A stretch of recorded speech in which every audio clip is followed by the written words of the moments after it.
मम योनिर्महद्ब्रह्म तस्मिन् गर्भं ददाम्यहं संभवः सर्वभूतानां ततो भवति भारत। सर्वयोनिषु कौन्तेय मूर्तयः सम्भवन्ति याः तासां ब्रह्म महद्योनिः अहं बीजप्रदपिता। अब यहाँ ये जो टेक्निकल बातें हैं हम आपको सिंपल भाषा में बताएंगे। अपने संत ज्ञानेश्वर महाराज ने एक बड़ा सुंदर ग्रंथ लिखा है जिसका नाम है अमृतानुभव। उसका जो प्रथम अध्याय है शिव शक्ति समावेश, उसमें ये विषय आता है। उसी प्रकार से कोई भी मार्ग ले लो अपने हिंदू धर्म का, ये जो पेयर्स आपको दिखेगी, शिव शक्ति जो शैव है उनके लिए शिव शक्ति है, जो वैष्णव है उनके लिए राधा कृष्ण है, जो भगवान राम के भगत है उनके लिए राम सीता है। देखो, जो सांख्य है उनके लिए पुरुष प्रकृति है, जो भगवान नारायण के भगत है उनके लिए नारायण लक्ष्मी है। देखो, पहले दिन हमने आपको बताया था केवल बिजली में प्रकाश नहीं है और केवल बल्ब में प्रकाश नहीं है, बिजली और बल्ब इकट्ठे हो जाते हैं तब प्रकाश होता है। इसी प्रकार से यह संपूर्ण दुनिया कहाँ से आई? केवल परमात्मा में दुनिया नहीं है और केवल प्रकृति में दुनिया नहीं है। परमात्मा की अभिव्यक्ति जब प्रकृति के माध्यम से होती है तब यह दुनिया पैदा होती है। देखो, यही बात जहाँ कहते हैं मम योनिर महद ब्रह्म, यहाँ महद ब्रह्म का तात्पर्य है प्रकृति ही मेरी योनि है, मेरी पत्नी है, और उस प्रकृति के पत्नी में मैं गर्भ का आधान करता हूँ। अब यहाँ गर्भाधान की प्रक्रिया को ठीक से समझ लेना। सूर्य आकाश में है और 4, 6, 10 बकेट है, उसमें पानी है। तो जितनी बकेटें होगी, जितने पानी होगा उतने उसमें प्रतिबिंब होंगे ना। अब वह सूर्य का प्रतिबिंब पानी के अंदर कैसे घुसा? क्या उसने पानी को कहा एक्सक्यूज मी, मैं आई गेट इन? नहीं, यह सूर्य का प्रतिबिंब पानी में कैसे घुसा? पहला प्रश्न। दूसरा प्रश्न, यह सूर्य का प्रतिबिंब पानी के क्वालिटी पर अवलंबित रहता है। यदि पानी में गोबर मिला के रखा हो तो प्रतिबिंब स्पष्ट नहीं होगा, और वो पानी जैसे आप लोग सुबह में छिड़कते हो ना घर के सामने गोबर का पानी, तो यदि उसमें गोबर मिलाया हो और पानी को हिलाया हो तो प्रतिबिंब कैसा होगा? वो अस्पष्ट होगा और अस्थिर होगा। तो तीसरी बात, यदि पानी एकदम साफ सुथरा हो और उसमें इतना भी कचरा नहीं हो और वो एकदम स्थिर हो तो उसमें पानी में प्रतिबिंब कैसा? एकदम जैसा सूर्य है वैसा ही होगा। फिर भी यह सूर्य का प्रतिबिंब पानी में जैसा घुसता है उसी प्रकार से परमात्मा ने प्रकृति में प्रवेश किया है, ये इसका तात्पर्य है। देखो संतो, अब दूसरी बात, जो प्रतिबिंब होता है वो बिंब के जैसे ही दिखता है, एग्जैक्टली। एक सिर्फ फर्क होता है। कौन सा? आप यदि दाहिने हाथ से खा रहे हो प्रतिबिंब में बाएं हाथ से दिखता है ना, लैटरल इन्वर्जन जिसको कहते हैं, दाहिने बाएं का चक्कर आ गया ना।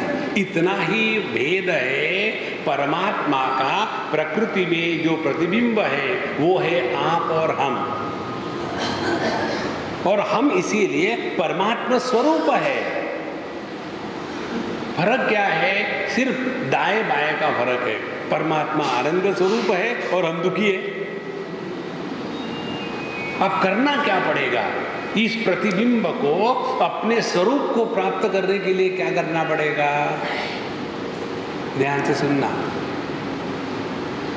एक बार हम कहीं गए थे, सुबह सुबह पहुंच चुके और वो जो दरवाज़ा खोलने वाला था वो नहीं आया। बाहर में बढ़िया एक बहुत बड़ा तालाब था, शांत पानी, बिल्कुल कहीं हलचल नहीं, बीच में एक खंबा था।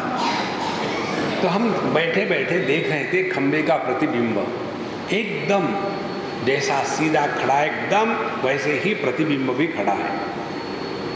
और हमारे दिमाग में विचार शुरू हो गए, ये प्रतिबिंब की क्या स्थिति है? क्या ये प्रतिबिंब पानी में घुसा है? क्या दिखता तो है लेकिन क्या घुसा है? नहीं। दूसरी बात, यदि उस प्रतिबिंब को हम एक चक्कू से ऐसा अंदर डाले तो प्रतिबिंब टूट जाएगा क्या? नहीं। तीसरी बात, पानी को थोड़ा हिलाया, एक हमने सूखा पत्ता डाल दिया, तो पत्ता डालने से वहां से पानी के तरंग आने शुरू हो गए।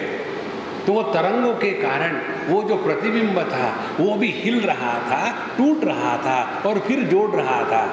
तो क्या वो प्रतिबिंब असल में हिल रहा था, टूट रहा था क्या? नहीं, केवल प्रतीति हो रही थी।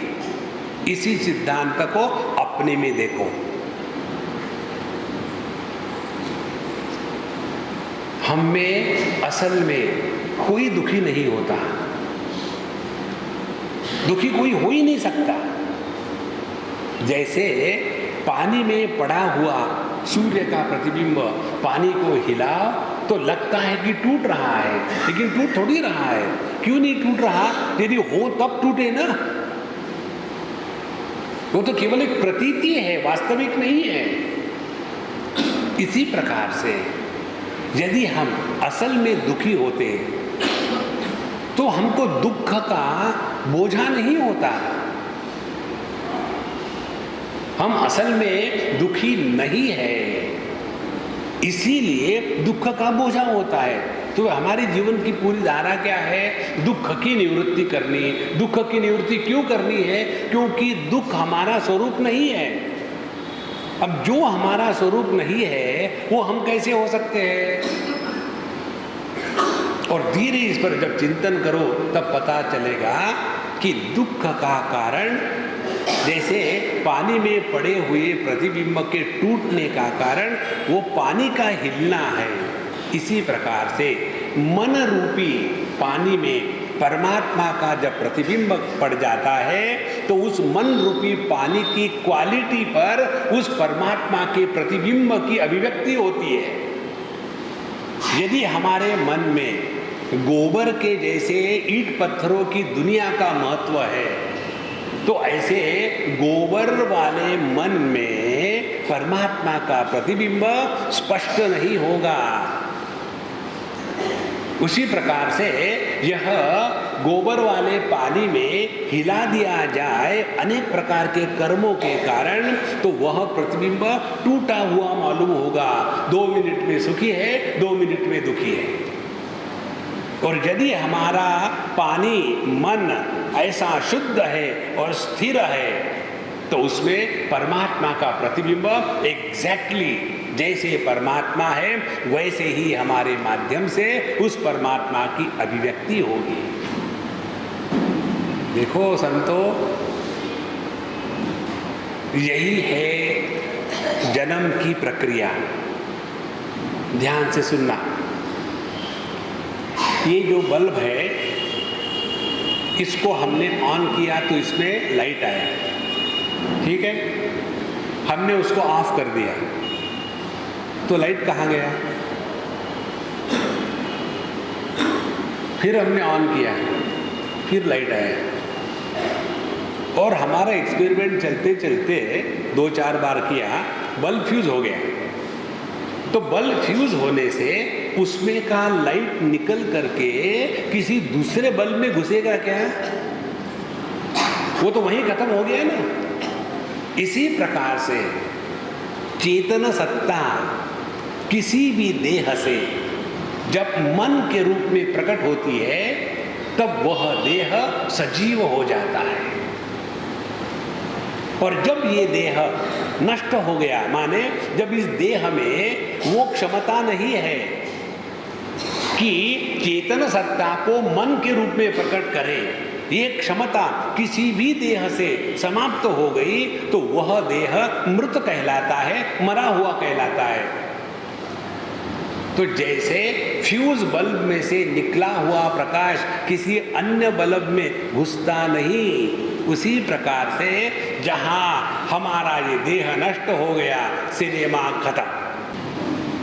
उस चक्कर में मत पड़ना, अगला जन्म पिछला जन्म कुछ नहीं, इसी जन्म में हमको अपने स्वरूप को पहचानना है। देखो मन एकदम शांत हो जाता है, मानो हमको इस जन्म के दुख कम है, हम पिछले जन्म के दुख इस जन्म में खींच के लाते हैं। असली साधना है हमको इसी समय जीना है, और हमको इसमें चॉइस थोड़ी है कि हम कल जिएंगे या परसों जिएंगे। हमको जीना केवल आज ही है, और आज के तारीख में यदि हम आनंदमय है तो हम प्रभु के साथ एक होकर के रहते हैं। इसीलिए मम योनिर्महद् ब्रह्म तस्मिन् गर्भं ददाम्यहं संभवः सर्वभूतानां ततो भवति भारत।